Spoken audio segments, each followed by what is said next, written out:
Você sabia que as algas não são plantas? Você sabia também que algumas dessas espécies de algas elas brilham à noite, outras são usadas como abrasivos? Vem comigo que eu te conto muito mais sobre esse grupo tão interessante. Até mais, galera!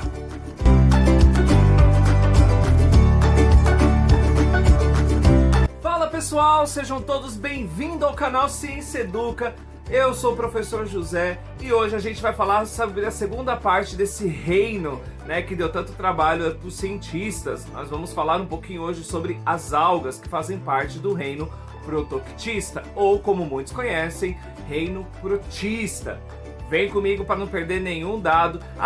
Já aproveita, já se inscreve no canal para não esquecer, deixa o seu like, deixa o seu comentário ali, compartilha com os amigos. Me ajuda a fazer esse canal crescer o máximo possível para poder trazer um monte de informações para todo mundo. Bora lá então ver algumas dessas características. Pessoal, tô deixando para vocês lá no final do vídeo, fica até o finalzinho ali, um esquema com todas as informações que eu tô passando aqui para vocês. Vocês vão adorar, tá lindo essas características. Bom, primeiramente a gente tem que lembrar que essas algas elas são eucariontes, quer dizer o quê? Elas vão apresentar uma membrana nuclear, primeira característica delas. Elas podem ser unicelulares, formando parte ali do fitoplâncton, por exemplo, né, base da cadeia alimentar marítima, ou né, das águas, enfim, né, do meio aquático.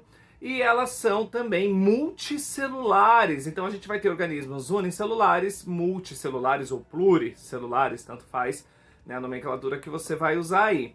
Então elas vão ter mais de uma célula, né? Temos os kelpis, que são grandes florestas, né? Depois eu vou colocando as imagens aqui para vocês verem quando a gente for falando sobre cada grupo. Elas são, em sua grande maioria, autótrofas, ou seja, elas produzem o seu próprio alimento através do processo da fotossíntese. Existem alguns exemplares, algumas espécies que são heterótrofas, tá bom?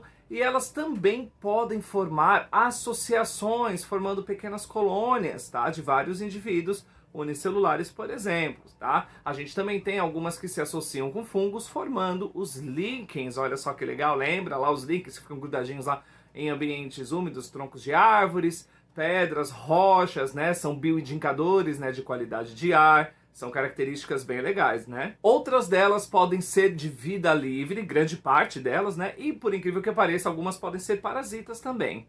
Bom, temos algumas características gerais já aí delas. Onde a gente encontra, né? Onde será que elas vivem? Acho que fica um pouco óbvio, né? Obviamente, ambientes aquáticos. Então temos exemplares de água doce, vamos ter espécies de água salgada e também temos de ambientes úmidos, exatamente, a gente vai encontrar em ambientes úmidos, tá bom? Outra coisa legal para a gente observar é que elas são fotossintetizantes, obviamente, né? Elas, apesar de não serem classificadas no grupo das plantas, e por que elas não são classificadas? Porque elas não vão apresentar tecidos verdadeiros, como raiz, caule, folha, flor, fruto, né? Esses tecidos elas não apresentam, por isso que não são classificadas no grupo das plantas, por isso que elas estão dentro do grupo dos protozoários. Mas como eu estava dizendo, elas são fotossintetizantes. Se elas são fotossintetizantes, elas produzem oxigênio. Então, aquela história que eles falam, né, que a Amazônia é o pulmão do mundo. A Amazônia é sim muito importante para o ecossistema, né, muito importante para a biologia, para os estudos, para a medicina, né, pro planeta de forma geral, mas ela não é a grande produtora de gás oxigênio, né? Grande parte desse gás oxigênio ele vem do meio aquático, né, principalmente dos oceanos. Essas algas fazem, né, tanto as unicelulares como as pluricelulares, elas fazem fotossíntese e produzem então uma grande quantidade de gás oxigênio. Então fica ligado aí, se cair na tua prova, se o professor perguntar que se é a Amazônia, que são as florestas de forma geral que produzem a maior parte do oxigênio. Não é, hein? Lembra lá, são as algas. Bom, pessoal, a gente vai falar um pouquinho sobre os grupos. Eu sei que esse vídeo é para o 7º ano, porém, alguns livros, né, didáticos ainda trazem alguns grupos, né, de algas. Então eu vou trazer aqui para vocês. Eu dividi ele em dois. Nós temos os unicelulares e nós temos os pluricelulares. Vamos lá ver primeiro os unicelulares. Bom, nos unicelulares nós temos os dinoflagelados, por exemplo, né, que vão ser algas que possuem flagelos. essas algas, elas causam dois fenômenos bem interessantes. O primeiro deles é a maré vermelha, né, que elas vão se multiplicando e vão liberando toxinas na água e acabam, né, matando, né, e contaminando o meio aquático. E se os seres humanos consumirem alimentos, né, frutos do mar, onde tem a presença dessa maré vermelha, o ser humano também pode ficar doente, tá? Então ela acaba passando para os seres humanos também. E tem outro fenômeno que é lindo, vou colocar uma fotinha aqui do lado para vocês, que é a bioluminescência, né? Que são algas que liberam uma luz azulada nas praias à noite, então pode ser na areia ou pode ser nas próprias ondas. Gente, é lindo, olha só. Nós também temos as diatomáceas, que apresentam um revestimento de sílica, né? Também muito utilizado, por exemplo, em produtos abrasivos ou na produção de determinadas rochas, por incrível que pareça, tá? Então, algumas rochas existentes também contêm aí algas, né, presas na sua composição. E nós temos o último grupo, as euglenófitas, né, que são algas unicelulares que nós encontramos em ambientes de água doce e elas podem ser autotróficas ou heterotróficas.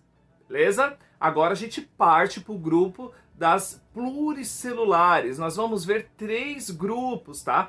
Eu sei que existem vários outros, mas como eu falei, esse vídeo é para o 7º ano, beleza? Então, nesse primeiro grupo aqui, a gente vai ter as feófitas, né? Que são as algas pardas. Elas são muito utilizadas, por exemplo, né, na produção de fertilizantes. E são elas, né, que formam grandes florestas submersas. Depois uma fotinha aqui do ladinho aqui para vocês. Eu ia colocar depois, eu vou colocar agora. Olha aqui. Tá vendo essa fotinha? Elas são muito importantes, né? Porque elas servem de alimentos para vários animais e também servem como um ambiente, como um habitat de proteção, né? Muitos animais vivem, né, no meio dessas algas. Nós temos também as rodófitas, tá? Nessas aí a gente tem as algas vermelhas, né? São delas que são extraídos, por exemplo, o agar, né? Que é uma substância gelatinosa, né? Na gelatina, normalmente, elas são extraídas de animais. Esse agar ele é extraído das algas, então para as pessoas que são vegetarianas ou são veganas é uma boa opção, né? É como se fosse uma gelatina, ela pode ser usada em sorvetes, flãs, coberturas de bolo, enfim, dá para usar ela em várias situações do nosso dia a dia. E por último nós temos as clorófitas, né? Que são as algas verdes. Essas algas verdes, a gente tem aqui o exemplo, ó, o alface do mar, certo? E essas aí, elas são muito importantes, porque elas formam os líquens. Lembra que eu falei lá no comecinho do vídeo? Esses líquens são extremamente importantes, né? Aquelas estruturas, ó, vou pôr uma fotinha aqui que fica mais fácil para vocês, estão vendo aqui? Então, ali são associações de fungos e algas, certo? Que nascem, né, em determinados ambientes, em estruturas, e elas são importantes porque elas são bioindicadoras de qualidade do ar. Então, quanto maior a presença, maior a variabilidade, né, de espécies desses líquens, quer dizer que mais puro vai ser aquele ar, né? A qualidade dele vai ser melhor. E, obviamente, o contrário, quanto menos a gente encontra nesses ambientes, quer dizer que a qualidade do ar, ó, tá ruim, viu? Melhor tomar um pouquinho de cuidado aí. Na reprodução, elas se reproduzem também, tá? Elas fazem os dois tipos de reprodução. Elas têm a reprodução assexuada e elas vão ter a reprodução sexuada. Na reprodução assexuada, pode ser por divisão binária, esporulação e também pode ser por fragmentação. Então a gente tem esses três tipos, né, de reprodução. Já na reprodução sexuada, nós vamos ter a meiose zigótica, a meiose esporódica e nós vamos ter também a conjugação, né? A conjugação de novo aparecendo aqui. A gente já viu, né, lá nos outros vídeos do Reino Monera, por exemplo, que já apareceu esse tipo de reprodução. Lá nos protozoários também já tinha esse tipo de reprodução e aparece novamente aqui pra gente, certo? E para a gente encerrar o nosso vídeo, nós vamos falar um pouquinho sobre a importância, né, desses organismos. Nós vamos ter vários tipos de importância, importância econômica, importância médica, né? Então vamos começar ali pela importância médica, né? A gente já tem essas algas, que elas são muito importantes e fazem parte do processo de produção de vários tipos de medicamentos. Nós temos a importância ambiental, que são várias delas, né? Nós temos ali a questão que eles são organismos produtores de gás oxigênio, então são muito importantes. Eles fazem parte da base da cadeia alimentar no meio aquático, né? Então aqui na Terra, né, nós temos as plantas. E lá no meio aquático nós temos então o fitoplâncton, que faz parte das algas ali também e compõe então a base da cadeia alimentar. Nós também temos a questão que eu falei ali para vocês da maré vermelha e um outro processo chamado de eutrofização, né, que é quando forma uma camada, ó a fotinha aqui, ó.